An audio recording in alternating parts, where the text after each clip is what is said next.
Gopal Ma unsurpassed among the woman devotees of the Master in the richness of her devotion and spiritual experiences was Agauramani Devi, an orthodox Brahmin woman, widowed at an early age. She had dedicated herself completely to spiritual pursuits.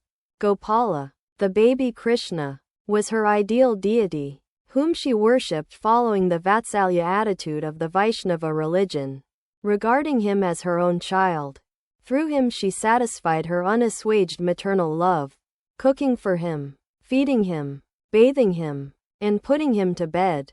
This sweet intimacy with Gopala won her the sobriquet of Gopal Ma, or Gopala's mother. For 40 years she had lived on the bank of the Ganges in a small bare room, her only companions being a threadbare copy of the Ramayana and a bag containing her rosary.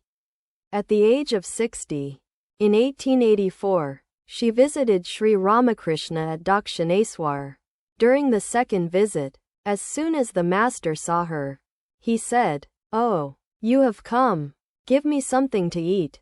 With great hesitation she gave him some ordinary sweets that she had purchased for him on the way.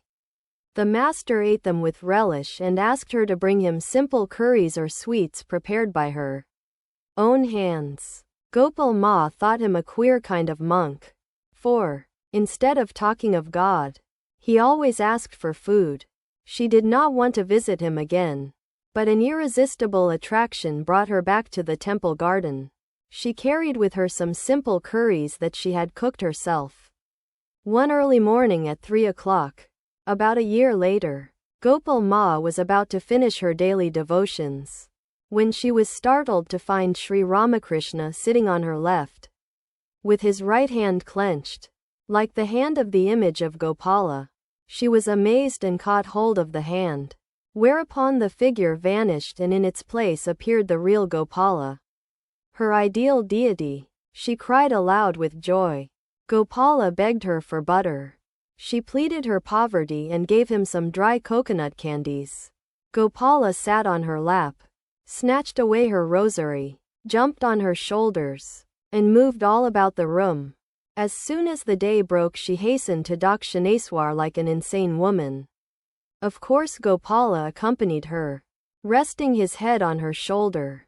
She clearly saw his tiny ruddy feet hanging over her breast. She entered Sri Ramakrishna's room. The Master had fallen into samadhi. Like a child, he sat on her lap, and she began to feed him with butter, cream, and other delicacies. After some time he regained consciousness and returned to his bed, but the mind of Gopala's mother was still roaming in another plane. She was steeped in bliss. She saw Gopala frequently entering the Master's body and again coming out of it. When she returned to her hut, still in a dazed condition, Gopala accompanied her. She spent about 2 months in uninterrupted communion with God, the baby Gopala never leaving her for a moment. Then the intensity of her vision was lessened. Had it not been, her body would have perished. The Master spoke highly of her exalted spiritual condition and said that such vision of God was a rare thing for ordinary mortals. The fun-loving Master one day confronted the critical Narendranath with this simple-minded woman. No two could have presented a more striking contrast. The Master knew of Narendra's lofty contempt for all visions, and he asked the old lady to narrate her experiences to Narendra. With great hesitation she told him her story.